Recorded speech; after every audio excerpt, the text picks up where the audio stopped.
turn off the phone. Sorry, Thank you, everybody, Mickey. for the delay. No worries. We are always grateful. Good. See you, Mickey, tomorrow. All being well. Okay. So what we saw was that the cases are very specific in the Gemara. Husband who has a terrible skin disease, has a terrible smell, a husband who is impotent, a husband who has no contact with his wife, doesn't provide any of the obligations of a Jewish husband. Okay? Now, other than those cases, we don't have a license to apply direct pressure. And we talked about Hafgat Kiddushin. We don't do that. So we'll leave that aside. What else can be done? Well, can you extend the list of those four and make more cases in which you can bring direct pressure? And we learned that that is very difficult, and that whilst Rambam would have agreed to force a husband whose wife felt emotionally trapped and unable to live with him, okay, to give her a get, to force him, direct pressure, Rabbeinu Tam said no, and Rabbeinu Tam's view carried the day. And then we learned that the Rishonim said that you can only force a husband directly in those cases that are recorded in the Talmud, those four cases. So the woman who will not live with her husband because they cannot sleep with this man on emotional grounds had very little recourse. And she was basically at the mercy of the husband, who would say, well, you know, you may not want to live with me, but I'm not going to give you a get. And this situation, of course, is very sad. And Rambam said that a woman shouldn't be a prisoner in her husband's home. But the fear of the get museh was very palpable. We ended up with a tshuva, or a bit of a tshuva, from the Radbaz. The Radbaz, Rabbi David ben Zimra, who lived in Egypt in the 15th century, he described what we call beaten wife syndrome today. In other words, there are days in which the husband will be cruel and beat his wife, even physically beating her, certainly emotionally beating her, putting her to shame, cursing out her parents. And the next day, he will be buying her a fine dress, will be looking after her, will be telling her that she is the absolute love of his life. And Rabbah says, in this situation, we don't know what to do. So we're going to say, we will fine him. We will put him in prison. We will make him take an oath. But we will not force him to divorce, because if we force him to divorce, that pressure will make the get an invalid get, a get mu'useh. And now we're going to read Rabbi Joseph Caro in the Shulchan Aruch, who basically sums up this position on the part of the poskim. So, Shmuley, can you please read line 4? A man becomes crazier by the day. And his wife says that her father gave her to him because of financial pressure. Now, And she this brings thought- us back to the money that we talked about in the past, okay? Marriages, money, old crazy man offers a large financial inducement to a fellow Jew to have his young, delightful, attractive, intelligent daughter become his wife. And that's how it worked. And the father then said, you've got to marry this guy. And the daughter, what happened? This is interesting. And she thought she would be able to live with him, but it is impossible to, because he is insane. Moreover, she fears for her life, lest he kill her in his rage. We do not compel him to divorce her, because compulsion is limited to those cases enumerated by the Chachamim. Now, here again, a bit like Hafgat Kiddushin. Anything that's mentioned in the Talmud, we can do. It's not mentioned in the Talmud, then we become very, very conservative with a small c. Our voice on my left says we become chicken, and we will be scared, and we will not actually apply it. Number 10, who's next? Let's see in the English readers. Marcel. Right. number 10, line 9, in any case. In any case, where there is the slightest doubt, we rule stringently in order to avoid a get, mu'uzeh, and mamzerim. Because if it's one of that Kohen and Gevurot Anashim. In a case in which the no, wife... no. Number 154. So, Number 154. who is Rabbi Shabtai Kohen? He's the Machaber of Gevurot Anashim. Thank you, Shmuley. I want a wider erudition, please. Sifte Cohen. Shabtai Kohen. Ah non, on n'entend peut-être pas. I No. did hear you, Jean, quite correct. He's known, of course, by the acronym, the shortened form of The Shach. Shach. Shach. Oh, the Shach. Oh. Now, the Shach was a Kohen. And what does the prophet Malachi say about Kohen Siftei Da'at? Okay, his Svatayim, the lips of the Kohen, will be a source of knowledge. That was how it was. And also it is his name, Shin Kaf, Shabtai Kohen, like the Meshech Chochmah, Rabbi Meir Simcha's commentary on the Torah. He was a Kohen, and Shach is, and Meshech is Meir Simcha Kohen. So we got an acronym. When did the Shach live? Which century? Just before Shabtai Tzvi, before he died one or few years before 1666. Very good. Wow. 17th century. He survived the Khmelnytsky massacres of 1640 and 1641 in Lithuania, was forced to flee. Shach is a very important commentary on the Shulchan Aruch. Very important indeed, together with the Taz. And we learn, for Smicha, we learn the Taz and the Shach on the Shulchan Aruch. So this is a heavyweight halachist of the 17th century. Now, what does the phrase Gevurot Anashim mean? Michael, what does it mean? Translate into English. Gevurot Anashim.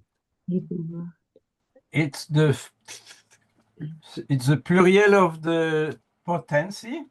It is the strength of men. So you say it's a book about virile men, okay? Gevurot Anashim, Anashim Giborim. What is the subject of the book? Of course, it's the opposite. Subject of the book is impotent men, men who have no Gevurot Anashim. And how do we call that when you use the opposite name for what you're talking about? Sagina. Lashon Sagina Hor. And what does Sagina Hor mean? Someone who doesn't see, and we say that And who he does sees much. see. Sagi is a lot, Asach and Nahor is seeing, right? Yes. So this is a Jewish predilection, a habit, a superstition. If I want to say that somebody's blind, I'm not going to say they're blind. I'll say they can see very well. Okay? If I want to write a Talmudical tractate about death and mourning, what do I call it? About? Sefer HaChaim. No. I want to write a Talmudical tractate, a minor tractate about death and mourning. What do I call it? No. Life and Simchot, Smachot. Smachot, Masechet Smachot, a happy tractate. In other words, I will say the opposite, and we can give you examples of that in Yiddish and in Hebrew. You know, you call a baby Zayda. I mean, all sorts of things. It's Lashon Sagi Nahor. We don't want to say certain things. So Gvurot Anashim, in other words, the Shach didn't want to say, I am writing a book about Chosfer Koach Gavra. I'll call it Gevurot Anashim, but we know, those who read the book anyhow, what it's about. Talks about different forms of impotence. He does know about psychological impotence for anybody who's interested. Okay, this is in the 17th century, but it's a book that describes a lot of things. I'm not going to go into it now.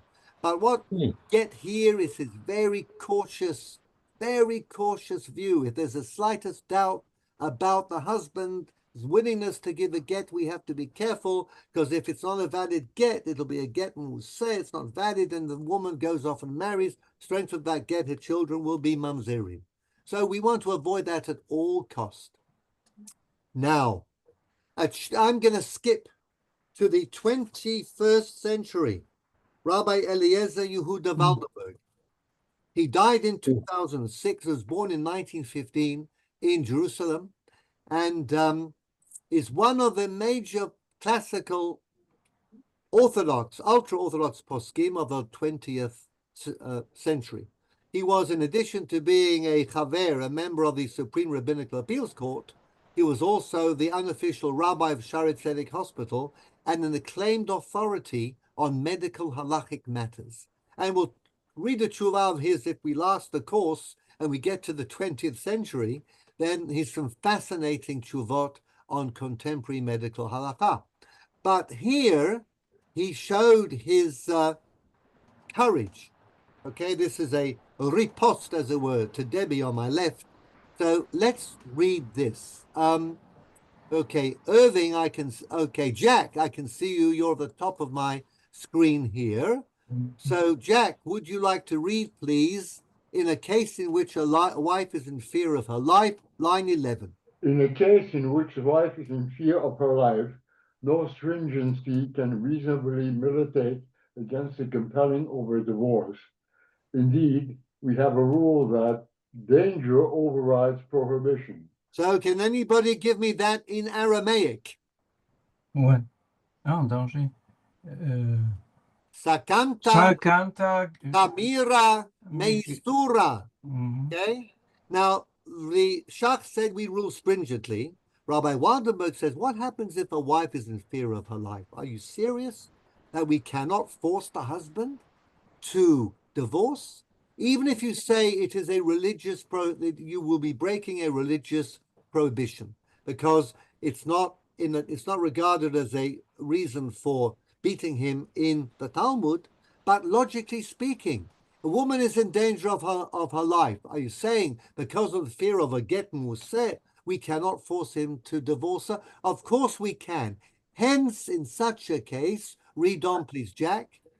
Hence, in such a case, we compel a get and she receives her kesubah. Now, normally, if the wife leaves, then she doesn't get her ketubah. It's considered to be her fault. But in this case, it's not her fault. She gets her ketubah. Now, I must tell you, of course, and you must pay attention here. Comparing a get in Israel in the 20th and 21st centuries is not a beating of the husband until he says, I want a divorce. It is putting him in jail, prison, okay? This is a result of an Israeli law, 1953, as we will read. An Israeli law was passed that if a rabbinical court decides that the husband is treating his wife in such a way that this would enter into the 4 cases that the Talmud describes, skin disease, stench, impotence, or total neglect, then he can be put in prison until he gives his wife a get. Rabbi Waldenberg added the case of a woman who is being abused physically to the extent that her life is in danger. And in such a case, the Bet Din should turn to the appropriate authorities and ask for the husband to be put in jail until such time as the get is produced. Of course, he has to be willing to give the get. Normally, you'd say that a regular guy who's told that he's going to be put in prison unless he gives his wife a get will give the get. By the way, Israel is the only country in the world in which you can imprison a man, a husband, because he's not giving his wife a get. He hasn't committed a crime in the criminal code, but in Israel, we can put him in jail. But what happens if, like the old Yemenite called Yihya,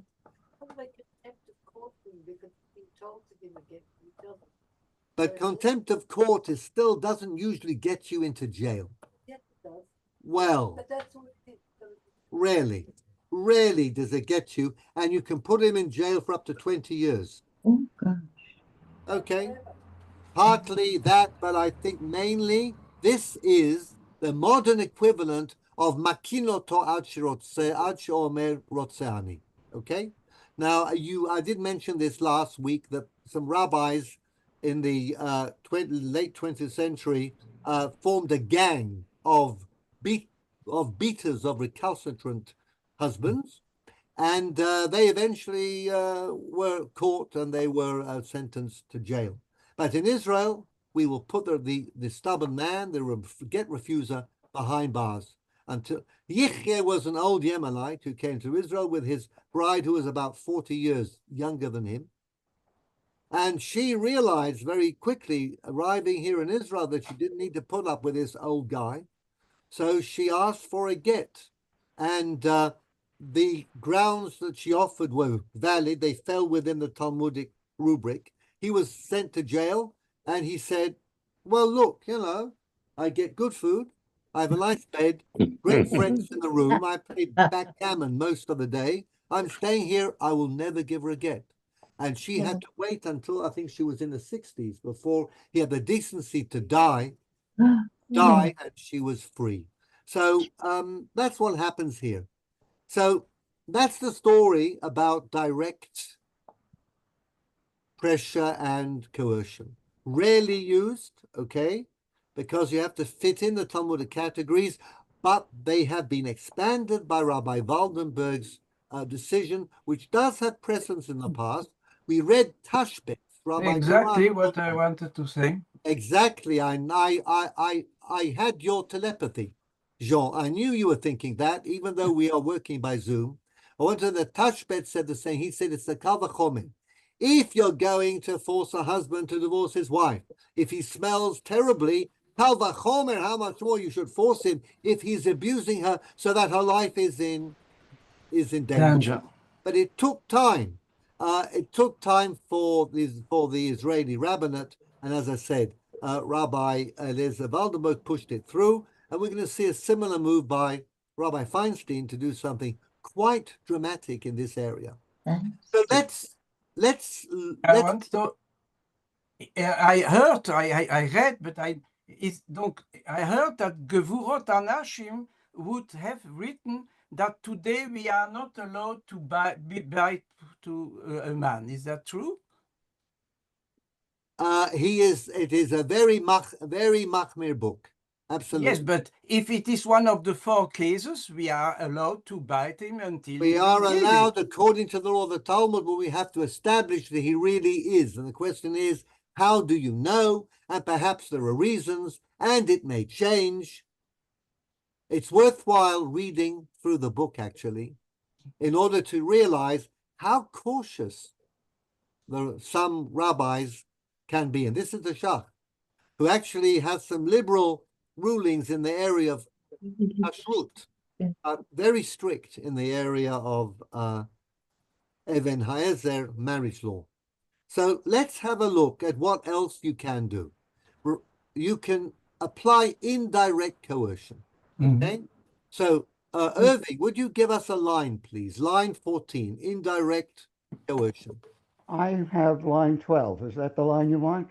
Yes, 14. Line 14, Paragraph 12. number 12. Paragraph Oh, 12. number 12. Number Yes. 12. Okay. Compulsion. Indirect coercion. Compulsion generated by anything other than divorce and which is a result of the husband's own actions is not considered a get me'useh. Excellent. Tashbetz And that again brings us back to the Tashbet. Very succinct definition. He says, say the husband is in prison for theft, embezzlement, fraud, okay? And then the rabbinate has some influence with the secular authorities, and they say to the secular authorities, his wife needs a get, and we support her request for a get. Would you please let him off, say, a couple of years of his sentence if he gives a get? Now, this is indirect coercion because he can say, no, I'll serve my full sentence and I will not give my wife a get. So it's choice. He can say, I will take the 2 years off my sentence and I will give her a get. That's considered to be a perfectly kosher get. And even if he's put in prison for beating his wife in a Jewish jail, as we learned in the case of the Radbaz, he's put in jail, in a Jewish jail in Egypt in the 15th century for beating up his wife. And you say to him, if you want to get out, give her a get. That's considered to be indirect coercion because it was the beating that got him in jail, not giving the get. So that's the principle. And Rabbeinu Tam number 13. Julian, would you like to read? Thank you, Irving. Line 16, Julian. Harchakot Rabbeinu Tam.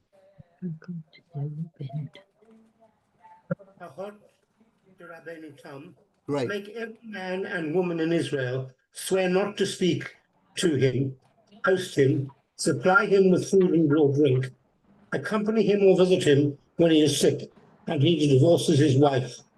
Additional stringencies may be added to this list. This is Rabbeinu Tam in the 12th century, okay? And what he said, because he was not happy with Rambam's position that the woman who is suffering emotionally should be allowed to get a get by virtue of a husband being beaten. So he says, but what you can do is social sanctions. And we know that these exist, can be done. They have a long halachic history. Of course, it's easier if you're in a homogeneous community when it's really, really damaging for somebody to be refused an aliyah, not to have any contact with the local Jewish community.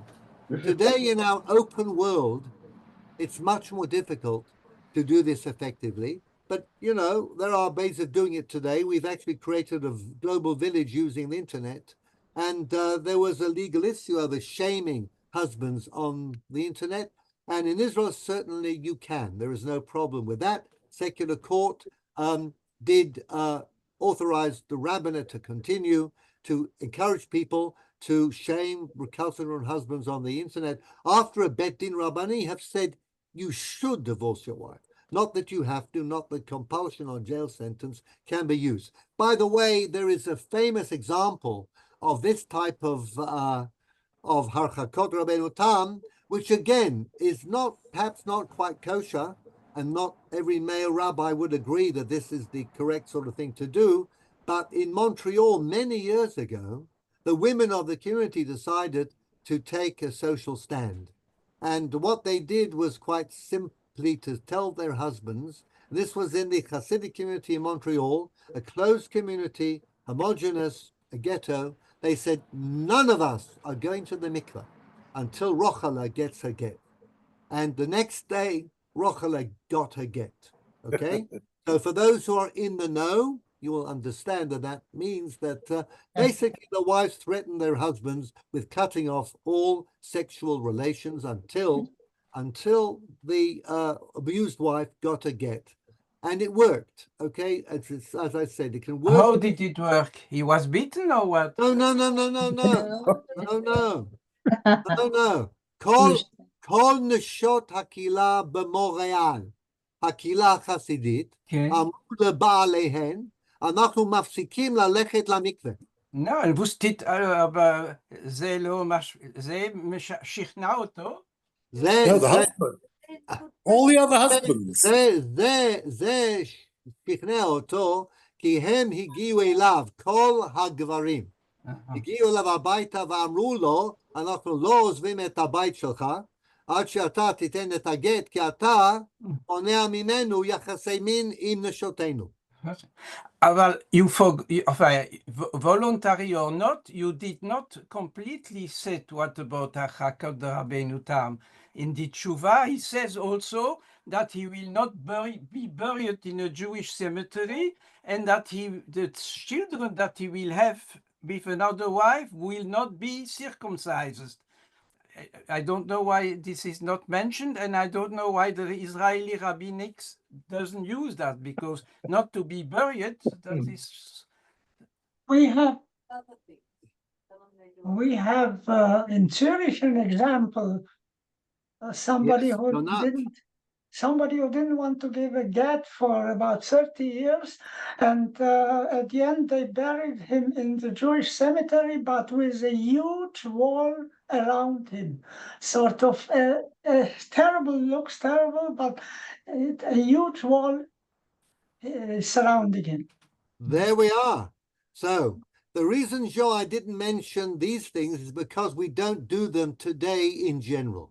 This is the problem. If we did it, we would avoid much problems. I agree. If we did a lot of things, we could avoid a terrible problem. But I'm trying to present the halacha as it is, the matsui velo haratsui. I am going to move on to what is more acceptable. There was a lot of criticism. Excuse me, Danny, could I just ask one question? You can ask as long. Have you got time? I just said I have reason to have watched a wedding in Israel between the daughter of a couple who had divorced, and they divorced because the husband was at fault.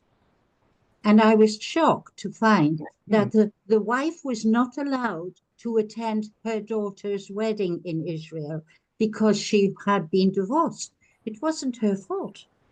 I do not know what that is, and it doesn't sound right to me at all. I've seen many weddings in Israel with divorced parents, and they are both up on the chuppah. So I think we better put that on a back burner and say we're missing some information here. Yes, thanks. Okay, there should be no problem at all. But to come back to Jean, I'm leaving out those things which are not acceptable all over the Orthodox world today. And also, we're doing a fairly quick tour. But the voice on my left says that many people today are secular and they don't care. Some of them might even want to be cremated. So, once they don't care. But you are absolutely correct. Rabbeinu Tam's list is longer than what I have here. But I did put in, and v'yesh lahosif chumrot nosafot, okay? Actually, Rabbeinu Tam is putting the man in cherem, isn't that right? Sure. The main thrust that we still do today is put the man in cherem. I want to tell you a little about number 14, and I will do that, which is line 20. What has happened in Israel is, again, doing this very quickly. A, Rabbinical Court Marriage and Divorce Law 1915, Section 6, says you can imprison a man who a bet din says he must give his wife a get, and today the limit is 20 years. Now, if the man is around and he is threatened with jail, normally he will give the get.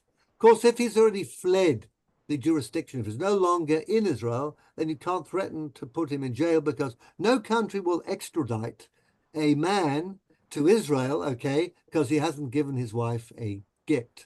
But this is standard procedure in the law, not often used.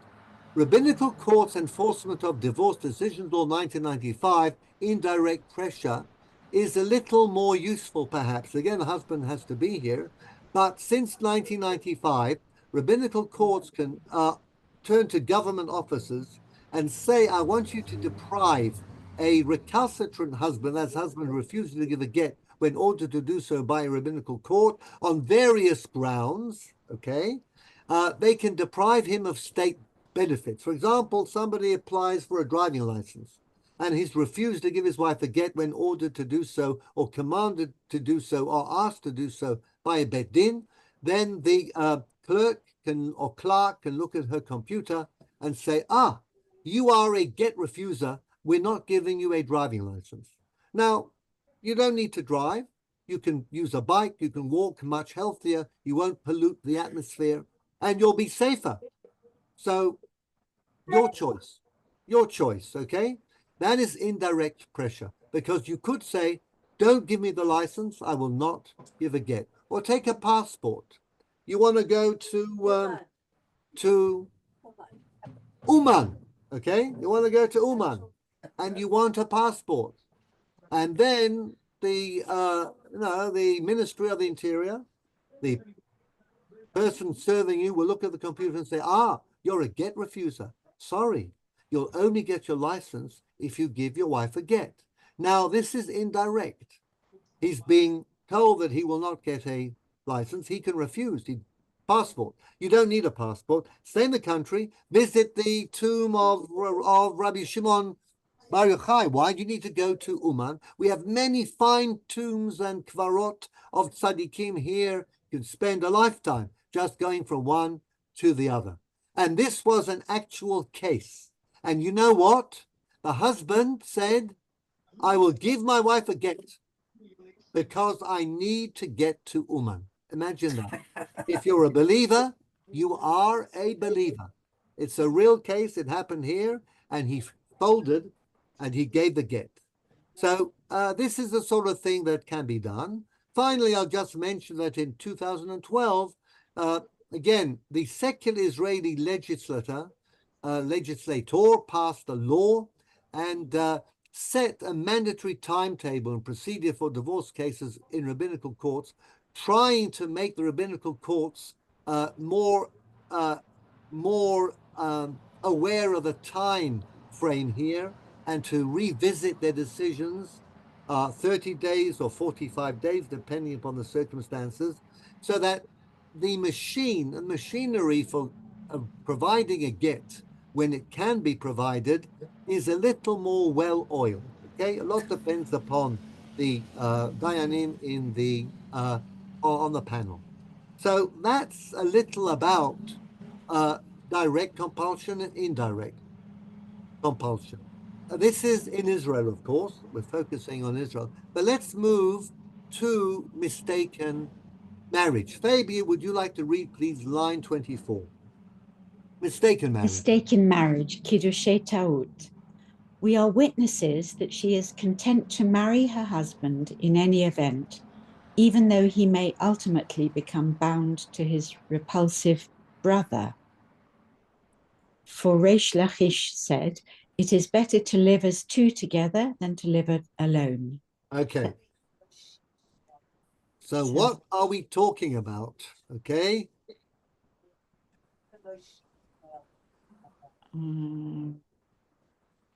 It's a case of Levi. No, he is correct, absolutely correct. The case is a case of Yibum. Yibum, now. Right, okay. Man marries a woman. He has a brother. The man and the woman can be deliriously happy, but the man dies and they have no children. Oh. Now, then the law of Yibum kicks in. Yeah. And he's a Mukashrin. The brother is a repulsive one. Okay. Yeah. So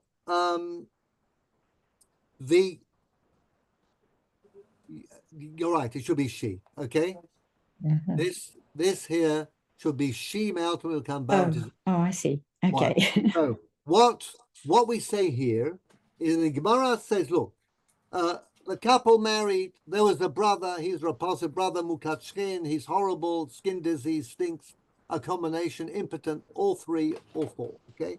So, does she really need to, if the brother says, I want to marry you and fulfill Yibum, the mitzvah, in terms of the Gemara, does she need to do so? The Gemara says, let's say that she wouldn't have got married had she known that she would have to marry this repulsive Yavam, this repulsive younger brother.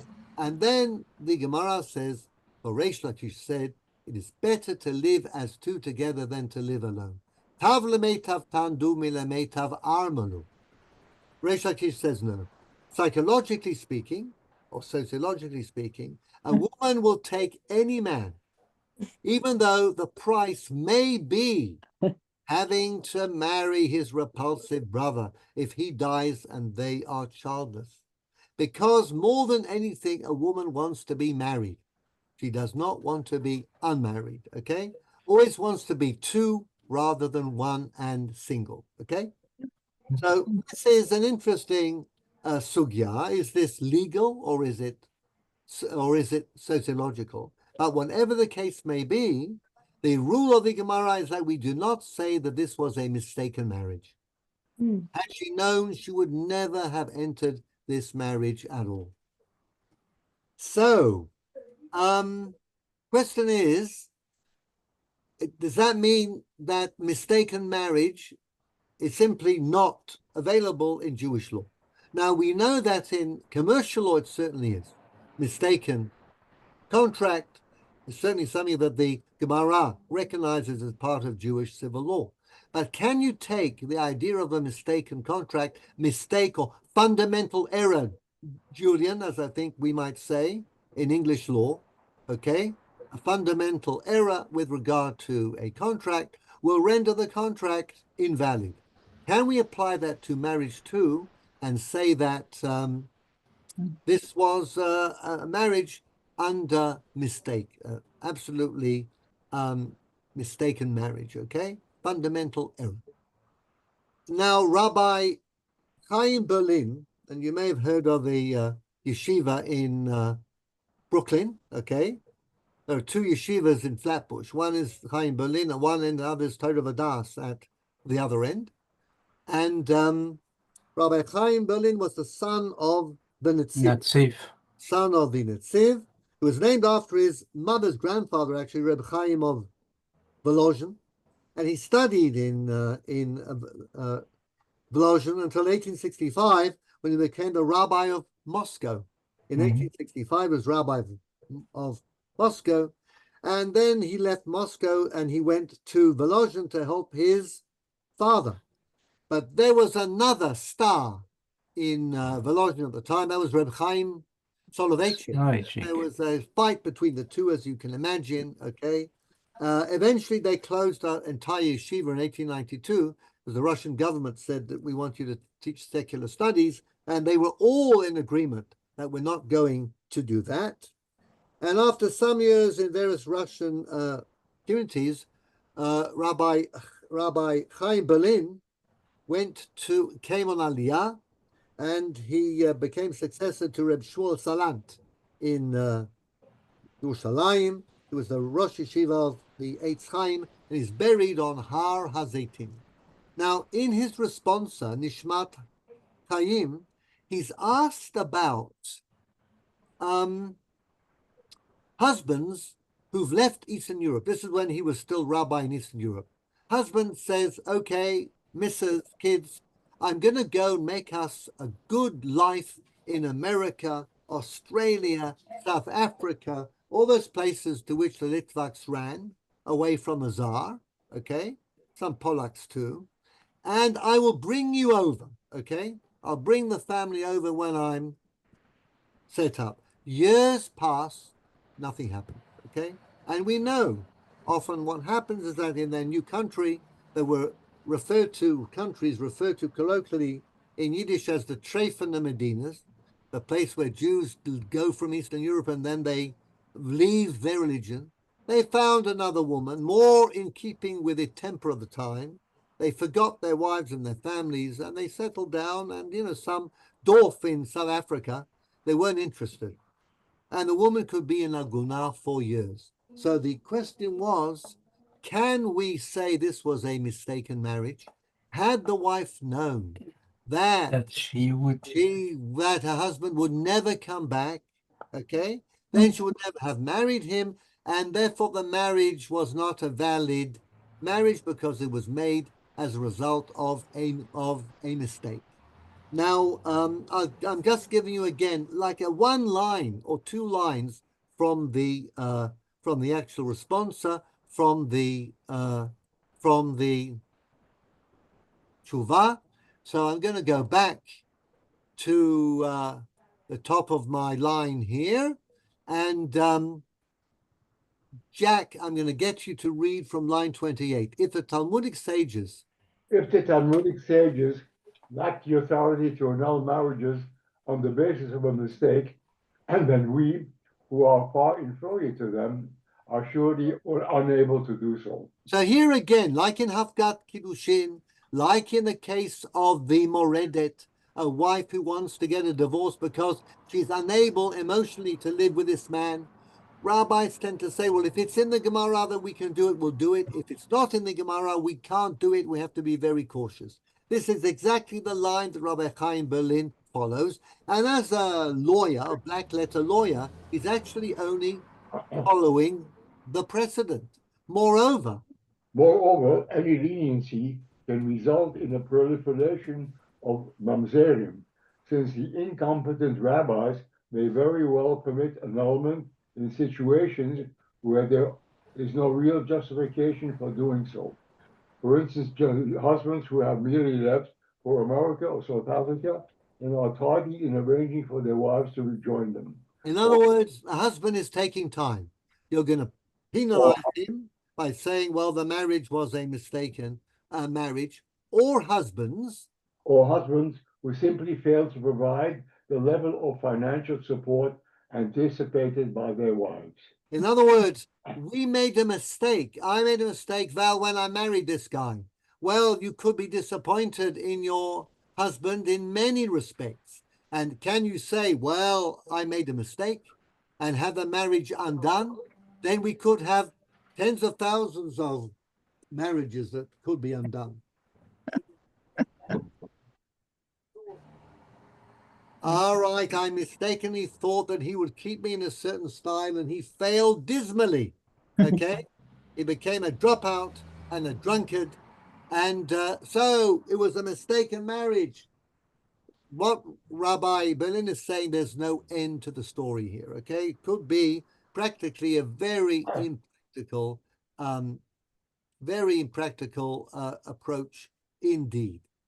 Now, Rabbi Yosef Eliyahu Henkin are now on page 2.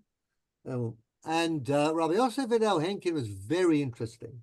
Rabbi Henkin was born in Lithuania. And he was part of a contingent of young men who at the age, actually he was 14. Well, anyhow, he went to a newly established yeshiva in Slutsk. Slutsk is in Lithuania, headed by Rabbi Issa Zalman Meltzer. And he learned several years there. He received smicha both from Rabbi Meltzer, from the Ridbaz, Rabbi Vilensky, from Rabbi Baruch Ber Leibovich, and from Rabbi Yechiel Michael Levi Epstein, the Aruch HaShulchan. Very bright, very talented Talmid Chacham. What's interesting, he spent 9 years as a rabbi in Georgia, Russia, not America, in Georgia, okay? And he had a strong influence on the Jews in Georgia, and he sharpened up their customs, and the Gruzinim have a very strong sense of Jewish tradition. Lot is to do with the fact that in the late 19th century and early 20th century, Rabbi Henkin was there. The other things to say is that part of the time he was a rabbi in Semalian, and the Chazon Ish came there for a year, 1923, and they actually learned together. In 1925, the communist authorities made life so difficult that he went to America. He settled in the Lower East Side, not far away from Rabbi Feinstein. And in fact, they became great friends. And if you look at the response of Rabbi Feinstein, Shut Igrot Moshe, you'll find there are scores of tshuvot that were written to Rabbi Henkin, and tshuvot that Rabbi Henkin wrote to Rabbi Feinstein. He published his books when he was in New York, and then he eventually became the rabbi of Ezras Torah, the organization that raised millions of dollars to help East European rabbis and yeshivas during the war, and after that, and continue to support the yeshiva world, both in America, Europe, and in England, and in the States, Israel. What's interesting is some of his positions. One, he actually opposed the state of Israel. He says, when you set up a secular state, you're going to endanger the lives of Jews because they're going to be attacked.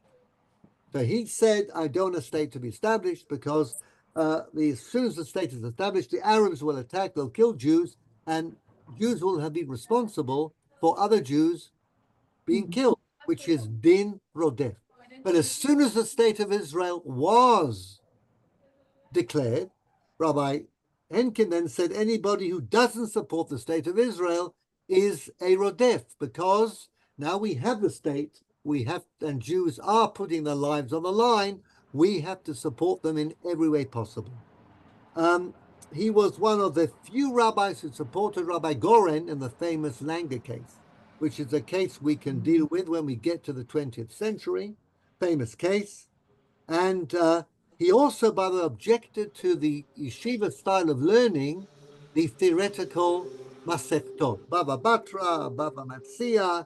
He wanted Bachri Yeshiva to learn practical Masechtot, Brachot, Shabbat, Beitza, Shapim, Shkalim, and Nashim. So that's interesting. I'll just give you a few of his famous Piskei Halakha. He wrote the official halakhic luach, calendar for the United States, and it's basically the Tukhchinsky here. The equivalent of that is Rabbi Henkin's almanac, and he agreed with Tukhchinsky over fixing the date line, which was a major halakhic issue. He allowed elevators on Shabbat. Of course, when a non-Jew pressed a button, or you did it with a shinui, he's very famous for having said that the use of electricity on Shabbat and Yom Tov is not forbidden per se. In other words, it's not that we have to run away from every single electrical device. It has to be a malacha, forbidden activity that you want to do using the electricity, which is either light or heat. But if you simply want to get from one floor to the other, that's probably completely mutar. But in order for it not to be an uvdin dechol, we'll use a shinui.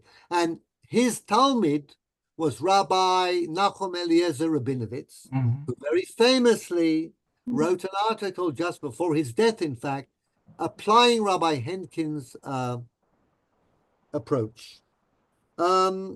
He's the husband of Rabbanit Henkin from Nishmat? That is a granddaughter. Okay. A grandson. Their grandson and wife, sure. He had, his son was Rabbi Herzl Henkin. Well, actually, his grandson was Herzl Henkin, and she is the Rabbanit of Nishmat. And their son, Eitam Henkin, was tragically killed and murdered by a terrorist. Eitam Henkin was a extremely promising halachist and a very fine Talmid Chacham.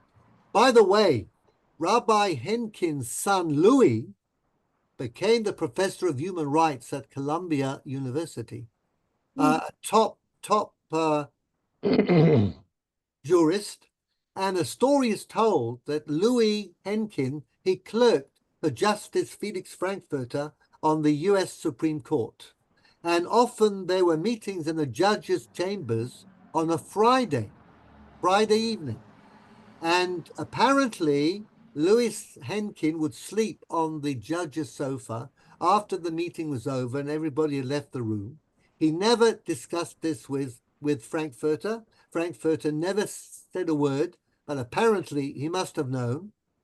And he's the father, really, of modern human rights theory, together with Lauterpacht and a couple of other Jews, okay?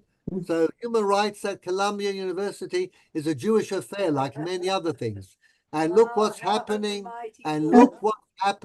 today in Columbia. Anyhow, so his other famous Talmidim are Rav Menashe Klein from Ungvar, and then from Carnegie in Brooklyn, the famous Posek, Shut Mishneh Halachot, and his grandson, Harav Yehuda Herzl Henkin, wrote Shuvot B'nei Banim, which are very interesting and often very, very liberal. So that's the story of Rabbi Henkin in brief. At the time, he was considered to be the Posek of America, but Rabbi Feinstein took over. And in this area, Rabbi Feinstein was a lot more courageous than Rabbi Henkin, as we will see now. Okay? So Rabbi Henkin, this is on top of page 2, line 1. Page 2, line 1. Shmuley, could you give us page 2, line 1? Annulling a marriage. Annulling a marriage on the basis of a mistake is not mentioned in Rambam's code, the Torah or the Shulchan Aruch, and has never been applied in practice. In other words, Rabbi Henkin supports the traditional line. He says, look, we don't have it. It's not in the Shulchan Aruch, it isn't in the Rambam. My hands are tied. But what does Rabbi Feinstein say? In our case, therefore, where the husband is impotent, and there is no doubt that this was the case prior to the marriage, and there was no possibility of him giving her a get, then she should not be forced to become an aguna, and we permit her to remarry on the basis of mistake in marriage, kiddushay Torah. Now, Rabbi Feinstein had far more courage and more guts than any other posek in the 20th century. Okay, he would take positions that he felt were halakhically justified, but also were humanely required. And he basically introduced the idea that you can use kiddushay ta'ut in relation to a wife whose husband is seriously flawed. Now, in America, you cannot put an impotent husband in jail. Okay, there's no jail sentence in American law for husbands who are impotent and won't give their wives a get. But Rabbi Feinstein said that Bet Din, what they should do in such a case is to say, as long as he was impotent before the marriage, and she didn't know at the time of the marriage, then you should be able to declare the marriage invalid because of the mistake, kiddushay ta'ut. Had she known, she would never have agreed to marry this man. Okay? Now, what do you do with Reish Lakish, who says, but a woman will take any man, however damaged he may be, because it's always better for a woman to be married than not? What does Rabbi Feinstein have to say about that? Yonat, would you like to read, please? In my view, line 8. In my view, it is possible to distinguish between earlier generations in relation to which Reish Lakish's view was relevant, and contemporary times in which women are much more demanding of their man-form. Interesting. Feinstein says you have to use time and history here. Reish Lakish may have been correct in the 4th century, okay, in Babylon, but things have changed. And women will not settle for, in fact, he says women are much more demanding today than the men. There we are. Now, in all cases of mistaken marriage. In all cases, where is it? Which line? Line 11. In all 11. cases of mistaken marriage. In all cases of mistaken marriage, an attempt ought to be made to obtain a get. If no such get is forthcoming, then the marriage may be annulled. But there are conditions here. Marcel, would you please complete this? The conditions are, but only if. Line 12, the end. If no such... but only if the husband. But only if the husband was seriously flawed. Now, in all cases of mistaken marriage, an attempt ought to be made to obtain a get. If no such get is forthcoming... No. We've been there, Marcel. Line 12. But line 12, but only if. But only if the husband was seriously flawed prior to the marriage. The wife was not fully... must be a serious flaw, like impotence, or he's mentally ill and is impossible to live with, or all sorts of things of that sort. Now, he was flawed before the marriage, because you're saying the marriage was a mistake, so he must have been flawed. The problem was at the time of the marriage. The wife was not fully aware. Marcel. The wife was not fully aware of the flaw at the time. and she left the husband immediately upon discovering the full extent of the fundamental flaw. Of course, it could take a while for the wife to realize how bad the husband was. Yeah. If she remains with him, after the discovery, then annulment ceases to be a valid option. so this According is to Responsa. probably the most significant, generally recognized and accepted novel, new contribution to the field. If there is a seriously flawed husband, then a Bet Din should be able to rely upon the Kiddushei Ta'ut idea, say that the marriage is invalid because it was contracted under a mistake, remembering that the flaw has to be there at the time of the marriage because you're saying the marriage is going to be invalidated, that the wife did not know, because if she knew and she still said yes to the marriage, then of course she can't say, I made a mistake. And once she becomes aware of it, the full extent and its seriousness, she then takes measures to separate herself from this man. Now, Batei Din in general would like to add to this. They're always cautious. And if we can find some formal defect in the marriage, say the witnesses were not kosher, they were related, okay?